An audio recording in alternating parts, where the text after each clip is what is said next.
Welcome to Catalyst Creators, where we sit down with groundbreaking authors and innovators who are actively shaping our tomorrow. I'm your host, Kamilah Paden, and together we're bookmarking the future of innovation. Hello, everyone. I am really excited today. Today we have Kem-Laurin Lubin, and she is a PhD candidate. And always, we're going to stop right there and give her applause for that because, that itself is an accomplishment. But in computational rhetoric and a former corporate design leader who developed a groundbreaking framework for ensuring human dignity and character representation in AI systems. Her book, Design Heuristics for Emerging Technologies, bridges her multinational corporate experience with cutting-edge research to create practical, equity-centered approaches for designing AI that empowers rather than marginalizes individuals. So welcome, Kim. Thank you for joining us on Catalyst Creators. Thank you so much for having me. That was a wonderful introduction. I'm hoping. And I just want to also give a shout out to Dr. Ao, your publisher. Yes. We actually met at the Independent Book Publishers of America conference a little bit ago, and she is just a phenomenal person. And I was so impressed by her, as an individual. I was like, okay. And then I saw your book on her site, and I was like, oh my gosh, I absolutely have to interview Kim. So thank you for making yourself available, and we'll get to it. Thank you. The first question is the question that I always ask, and that's what question does Design Heuristics for Emerging Technologies, AI Data, and Human-Centered Futures, and this is Considerations for the Rights of Women answer? So what is the actual question that your book answers? Yes, I think, when I was writing the book, I really didn't yet have a frame within which it sat. And because it was an extraction of one of the chapters of my own doctoral dissertation that I was working on, I extended to start thinking about how do we begin to think about design pedagogy, how we teach design systems to new students. And so the question that it answers really is how we reify human beings and the data around them and limit or mitigate the biases that are introduced when we go from analog spaces to digital spaces. Because we're all aware that in the analog world, there are all of these histories, these deep histories, whether it's racism and all of the other isms.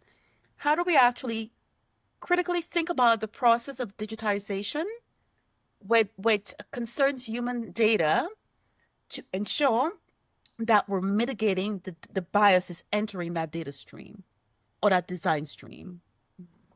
I mean, that is such an important topic because being on the AI side, a lot of the innovation in technology, you hear all the time that there is bias inherent in the systems. But that's all you hear. And then someone's on to the next topic. And there's bias inherent and they're on to the next topic. Yes. And I love the fact that you actually push the pause button and you say, no, let's stop. Let's talk about this and actually have practical ways in order to address it. Yes. So I think that is very important. Give me a little bit more about the importance of this discussion today, because you take it from the view of how it impacts women. So in this, post Roe versus Wade era, why is this an important discussion to have? Kamilah, really, this is so critical. We are now living in very dangerous sociopolitical territory. And what we have is an emergence of right Christofascist movements aligned with government movements that seek to collate and curate data about people. And so what this book really speaks to is, and I don't know if you've seen The Handmaid's Tale, right? Oh, yes. So it speaks to how do we mitigate some of the harms that have entered the digital space by looking at it through the lens of heuristics, right? How do we begin to mitigate that? So it looks at everything from consent, user agency, and ensuring that, and let me just pause and step back because it really it needs a little bit of a framing to do that. So I've been working in this space for 25 years, in a space that used to be called human factors, user-centered design, where we always went into the deep ethnographies of the people for whom we're designing. Over time, we've disappeared the human. It became user-centered design and innovation and digital transformation. And today we've also disappeared the human. It's just become service design. And service design subsumes so much, and it is often driven by data design practices that takes little pieces of data from the average human person and collates and curates that in a digital space to characterize them, to make decisions about them based on that. And so I really look a little bit deeper into the space. And because heuristics is so contextually specific, I wanted to look at the space of women as a big group of people who have been so subjugated by data practices. And so that is where this book is situated historically, from a critical lens, from a lens of intersectionality, because what I wanted to do is to bring in threads from data practices around feminism, rhetoric and computation of people. How do we actually look at that space critically and interrogate and say, what is the system doing? And how do we begin to mitigate this with rule of thumb approach, i.e. heuristics, right? And so that is why I was looking at this space and saying, well, we've all been screaming data bias, but what are we doing about this in practice? Absolutely. Yes. Absolutely. I don't know if I answered the question, but yes. But you did. And that was the intention, to make sure that we're situating it within a contextual space. And somebody may well come up with another book that situates this within a space of some other ism, right? But this is really within the space of layering that feminism and layering also Black history. One of the things that sits very squarely in my sight is the idea that historically the bodies of Black women were the space of reification and quantification. And so a lot of the examples I use in the book also have to do with Black women bodies, because now it's not just about Black women bodies, it's about all women bodies, right? And so just looking at that long history of the subjugation of women in analog spaces, and how do we enable the removal of biases in that digital space? Yeah, because I read, I think it was like maybe last week, the week before, their Workday is being sued. They have a lawsuit about their AI algorithms and how it's impacting hiring practices. And in your book, you highlight United Healthcare and the use of their AI algorithm that they use to approve or deny insurance, which healthcare is such a hot spot. Yes. And it was amazing to me because they have their AI system is not working appropriately, and they know this. You talk about a 90% error rate. And that used to be the space. If you've launched a project with any technology with 90% error rate, somebody was let go. You're typing in an email the next day and that name is not popping in. You're like, what happened to Joe? Joe's gone. And somebody did get let go in this case, but not in the traditional way, right? With that particular example. Not to with the United Healthcare situation, right? Right. Looking at some of your case studies that you have in the book, which one do you think would surprise business leaders the most about algorithmic bias and how it manifests itself in practice? Oh my gosh, there are just so many to pull from, but I'll just go back to the United Healthcare. What is it called in the U.S.? United Health. Care. So many of these United Healthcare. Yes. So, that is a perfect example where, while it is not specific to the case of women, it really does surface what I wanted. The storyline of the book itself is that we have arrived at a point in history saying, well, this is all efficient, right? Embracing and thinking that artificial intelligence, AI-powered data systems is a kind of panacea for everything. And so when you have when business leaders have said, well, we have an AI that does this, we'll get rid of 100 people, but the AI will take over it. What they're doing is creating risk models that are powered by artificial intelligence without really understanding the nuances of the actual people whose lives are being affected by this. Absolutely. And when I talk about algorithmic anthropology throughout the book of characterization, in that particular case, it leads to situations where AI is making human decisions, impacting humans with negative outcomes, right? And so if I filed a claim and the AI said, well, you do not qualify, denied, there's never been a human oversight in that practice. And this really lends itself to a use case where we need to be, especially as business leaders, very, very cognizant of the fact that we need a revision of these risk models as to how they're making decisions about humans, because in the end, this may affect us. Just drawing on a specific example with the case of, there's so many of them with women, the example that I use, and there are quite a few heuristics in the book that talks about how do we begin to mitigate these in varying classes of heuristics? But we need to be cognizant that these fertility apps that we see popping up, fertility apps, women apps, we need to be cognizant that these are sites where there's a lot of bias happening. It's built within the frame of Silicon Valley and profiteering. And so we need to ask ourselves, like, why are they collecting this data about us and what can they do with this data? Business leaders seem to think that artificial intelligence is a panacea for everything. And they've lost track of the fact that it's also about context, it's about histories, it's about ethnography. So as we're curating data about people and assembling them into data tables to enable decision-making processes, as in the United Healthcare situation, we need to be cognizant of the fact that we're also, at the same time, popping analog biases. And so for me, this book really speaks exactly to that, to the idea that it's not just surface level, that people's data are not the people, and that very oftentimes, especially with women, it leads to a lot of negative outcomes.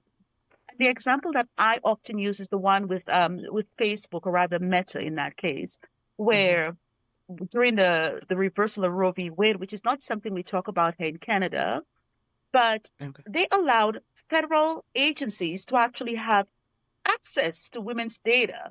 So I think the case in Kentucky was a young girl talking to her mom about an abortion. And that became material in a court case, right? That is terrifying for women. And so the kinds of things I talk about when we talk about heuristics, how do we mitigate that, really speaks to such use cases, such real life examples, looking at the impact when our women's data becomes datafied and becomes commodity, especially in that space. That's amazing. You're absolutely right. And I know we talked about business leaders and how they're viewing it. Well, what about policies? Do you think that, or we know that there are gaps. Let me like, do you think that there are gaps in policy? We know that there are gaps and they're trying to get ahead of it. And as you say, from the US and Canada, and even when it comes to privacy, there are different privacy laws and everything. Yeah. But are there any specific gaps that you think current regulations are missing that business leaders can address proactively? Oh my gosh, it's missing completely, comprehensively. We're not yet at the level of the GDPR, which is the European version of the controls that look at that general space. In Canada, we have something called ADA. In the US right now, it's decentralized and, might I say, a complete mess. We have, people going into spaces saying, well, we have every American's data, but do we have yet the governance around that? And so to say all of this, I also see some of the consumers of this book as being in the policy space, because nothing moves without policy. I think as well, we've really gone past the stage where when we look at heuristics, we could say, well, error prevention is the heuristic for that. We're past that stage. And so I think a lot of the biases that we see in AI-powered design systems needs to be handled systemically. And so that really necessitates having underlying policy with governance that informs a lot of the privacy concerns that people have about their data just being out in the ether where everybody can trade it. So that is something I think is a book as well for policy makers to be able to have a tangible and palatable understanding of what's going on. And like you said, in the US, it is so decentralized. We have California has its rules, but they're not across the board. I know some companies, especially if they have an international presence, they just go ahead and use GDPR as their baseline. I think a lot is to be said for how our data has been brokered out there without our consent, right? And so that is another area that this book really taps into, is ensuring that we have the mechanisms in place, not only from a governance policy perspective, but also from a technical perspective, to make sure, for example, imagine that guidance in the United States changed where it was like every woman who had an abortion between X time and X time, you're now a criminal, right? And so how do you actually, if I'm using an app that contains my information, what are the policies in place to ensure that I get due notification of these things, right? And so there's a lot going on that has not been settled in the space of technology. But this book specifically speaks to that idea that we have a conversion of strange things, crypto-fascism, politics, and just so much happening in the world right now, multipolarity. How do we actually begin to think about creating opportunities where women feel safe in the digital space as well, too? Right. Yeah. And, like you mentioned, and the rules change. That's the other Yes. thing that people don't understand about some of the privacy policies that are inherent in some of these technologies are the rules. Sometimes they put in that these rules can change. And Yes. so what happens when those rules do change, and where are the protections for that? Yeah, indeed. One of the things I point out in the book, I've been in this field so long, I've seen sort of the ebbs and flows of it, Hmm. but we need to be thinking about personal identifiable data that can point directly to us, right? And this is Right. something I talk about. How do we begin to create systems where certain data around women is anonymized, right? It is more like people like you as opposed to, well, you, Kamala, you had an abortion. You're now in violation in this new dystopian world that we're living. And so I really thought about the histories that I had when I was a practitioner in UX and human-centered design. I had certain guidance. Well, we're designing this medical. I used to work at Siemens, which has a lot of health information systems software. And, Hmm. here is the HIPAA guidance on this. Here are the 10 heuristics you need to follow, and that is no longer sufficient. We need to be able to understand sort of the underbelly of what actually informs the stuff that we see at that level of user interface. And Hmm. so my book was really taking a deep dive, not only into the surface layer GUI, but also the underlying ideologies, who's behind it and why. Why are they collecting this data? How did they acquire the data in the first place? What are they doing with the data now? What will they do with it in the future? And to be able to provide an auditable track as well for people sitting on some maybe the governance side of to say, okay, this Right. particular piece of software is in violation because it has actually foregone all of these heuristic and sub-heuristic checks that I've outlined in the book. Yeah. And so, for CEOs or leaders that are watching this podcast, what are three non-negotiable heuristics that they should be implementing? Yes, absolutely. So the heuristics, if I've ordered them, they're categorical. So there are Hmm. heuristics around consent, privacy by design, transparency, and others, right? And so Right. for each of these six categories, there might be 27 heuristics, but these are just big bucket things. And so if I had to pick the top three, privacy by design is a very big one. Just ensure Okay. that the first pass there is privacy built into the systems. Because when we think about the whole general space of healthcare, we have forgone the Hippocratic Oath, which used to be Hmm. so foundational to how you went to your doctor. He opened his drawer and everything was contained in that drawer. This is no longer the case, right? And for me, that was sort of the analog version of privacy by design. So how do we actually replicate that in a digital space? So that is the heuristic that you have to practice. Number two is consent. What saddens me is that our data as human beings now exists in the wild, wild west. Anybody can buy it, anybody can exchange it. New companies can be formed with that data without really us understanding, well, how did they get our data? So there needs to be some, and this is the third one, some degree of transparency to understand how your data travels in the digital ecosystem. So many Right. companies, and I'm very well aware of this, have actually sprouted companies with illegal data, right? Hmm. And so for anybody out there in the space, in the business space, I think down the road there will be some degree of accountability. And so for business people operating in this space thinking, well, we're going to get all this data, privacy by design needs to be a non-negotiable. Ensuring Hmm. that you have clear user consent for how you use the data. And lastly, transparency. There are other categorical heuristics, but they can read the book to find these out. Right. But for me, So buy the book to find those out. And by the book, like I said, and I non-negotiable. definitely, These are risk right. factors that need to be baked into any business model at this point in history. Yes. Yeah. So what about, okay, so I know we talked about the C-suite for leaders, change agents, in their Yeah. organization. What are some of the things that they can start tomorrow? What is it, a mindset change? Besides buying the book, they should do that tomorrow, is buy the book. But are there any other things that they should start tomorrow? Question everything. Question Okay. everything. And this sounds very broad and very dramatic, question everything, but it's also something I tell my students as well too. It Right. is very easy, I think, to consume what we see on the level. This is a user interface that wants these 10 pieces of data about you.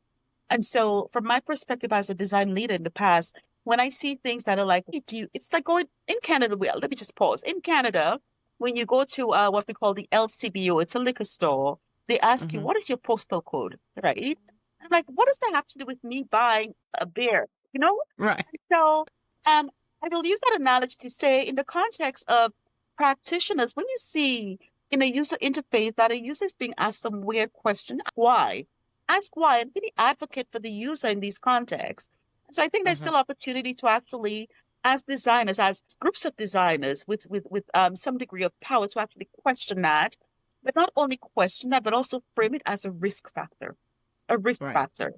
And so what can they start doing tomorrow? Question everything and be the advocate for the user. And in framing, how do I actually tell my boss about this?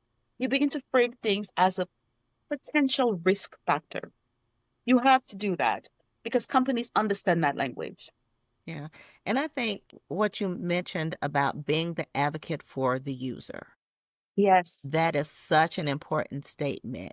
And I think a lot of times we forget that portion of it Yes. in our desire to get as much information as we can. Is that side of a lot of us are in positions where we can be advocates for the users. And so we should take that role seriously. Yeah.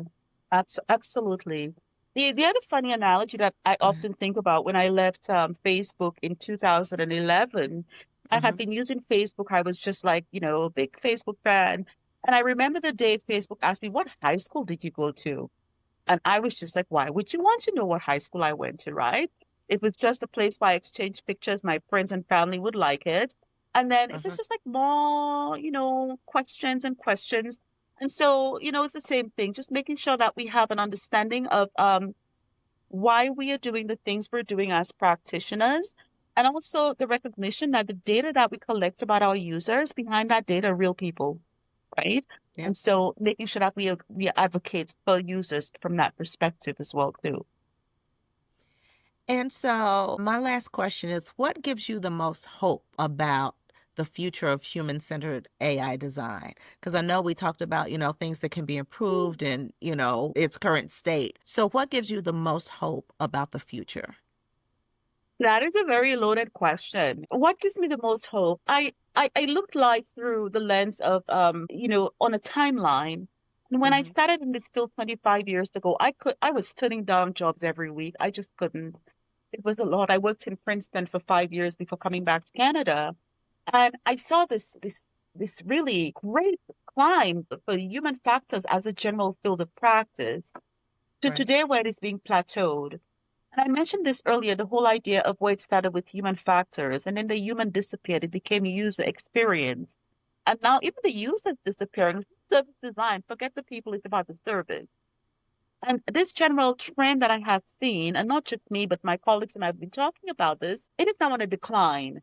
And to me, that is hope in a way, because I view it as for this decline that I'm seeing in real time, it Mm-hmm. suggests that very soon there will be a power vacuum for something new. And I think that something new will be the embracement of critical design methodologies in how we actually practice, how we design for equity, That would be how we great. design for not for a lack of bias and all of these things. And so while I mourn the loss of the human to the user to now service design, I think there's lots of hope that things will be on the incline very soon, and it will include having a critical lens to how we design systems for Mm-hmm. people. So that is what gives me hope. I'm also seeing in universities a new curriculum that actually calls for justice-based design. So the work that I do sit in this perhaps not currently popular space, but I think there will be appetite for that in the very, very near future, as in starting now. Okay, great. All right, so those are all the questions that I have, but I want to give you 2 minutes to just Oh share with boy. the audience anything that, any gaps that you wanted to talk about that we may not have covered, talk little bit about your book and where they could purchase it, and just give Yeah. you the floor. Thank you so much. Well, first and foremost, I need to shout out to Dr. Sakai because I ran Yes. into her at a conference a year ago, and we had this really amazing interaction that is very similar to some of the conversations we're having and understanding there was a void for voices like myself in that general space. And so, hi, Dr. Sakai. So where can you purchase the book? Of course, on the Universal Rights Publications website. They are sold out for the moment. So, but e-copies are available. And if you are so inclined, Amazon or Barnes & Noble in the US, in Canada, Indigo and Chapters, and it's also available globally. So I want to wrap up by saying, I think we are now living in very critical times where we cannot continue as designers and design researchers doing the same old. We need to begin to design with critical thought and understand that the digital space has become a site where it is perpetrated on many marginalized communities, the same harms that were done in analog spaces. And for those entering the space, whether as practitioners, policymakers, and I'll speak to policymakers directly, nothing moves without policy. This is so critical that the policies that are being enacted are born in ethnographic studies. They're born on the street. They're born in people's homes. They're born where there is impact and where there are negative outcomes for many marginalized people, specifically women. And so I guess what I want to wrap up by saying is that business as usual in the general space of design and design pedagogy has to change, or will risk creating worlds and ecosystems where people are still being damaged. Even though we've moved from analog, antebellum ways of thinking about women's bodies, we're seeing these same practices in digital spaces. And the onus is on us to actually begin making the changes and forcing the changes if that's what we have to do. And so I think this book speaks to that zeitgeist. And I hope folks go out and get it. Yes, absolutely. Well, thank you very much for sharing with us today. The future doctor, because once again, she's a PhD candidate. Hopefully the future next doctor. week. Next week? That soon? Okay. I hope. So, right. So the next time I'll talk to her, I'll be calling her a doctor for sure. So thank you so much for joining us and sharing your knowledge. And like I said, this is such an important topic for anybody in corporate to really start to dig in and take onus of how they can impact change within this space. So thank you again for joining us on Catalyst Creators. Until next time. Thank you for having me. Thank you so much. You've been listening to Catalyst Creators. Ready to dive deeper into the world of breakthrough innovation? Join our community of forward thinkers at VegaUnleashed.com, where innovation meets real-world impact.